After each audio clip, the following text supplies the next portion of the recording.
Hi, I'm Robin Winton from the Cullman Tribune. I'd like to read to you today The Lion and the Mouse. The lion cubs played happily in the sunshine while their parents slept nearby. The day grew hotter and hotter, so hot that the cubs grew tired.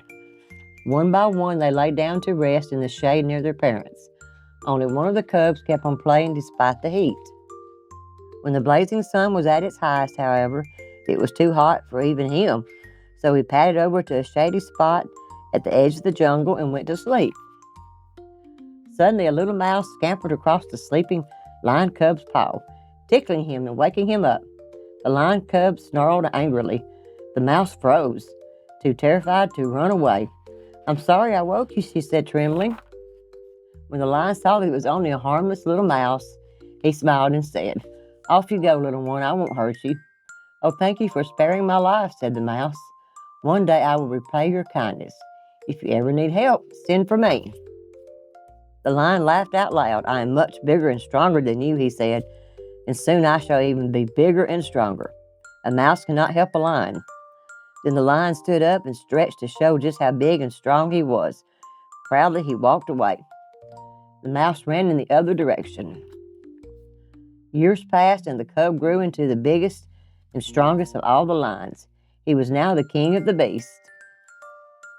The days were long and hot, and every day at noon the great lion would go to sleep in the shade. If the mouse happened to run by, she kept well away from the lion's paws.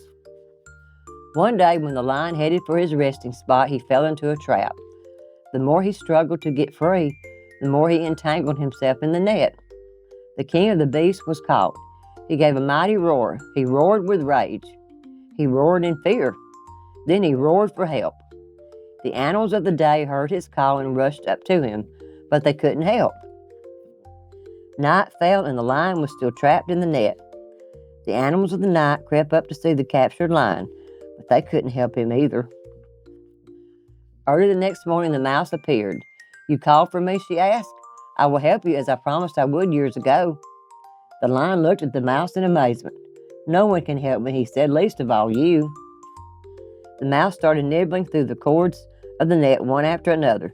"Be patient, lion," she said. "Soon you will be free." Before long, the mouse had chewed a hole in the net, and the lion pushed himself through it. The lion was free. He stood before the mouse and bowed his head. "Thank you, little mouse," he said. "I will never again laugh at someone weaker or smaller than myself. To repay your kindness, I promise I will always protect you." So the lion and the mouse remained the best of friends till the end of their days.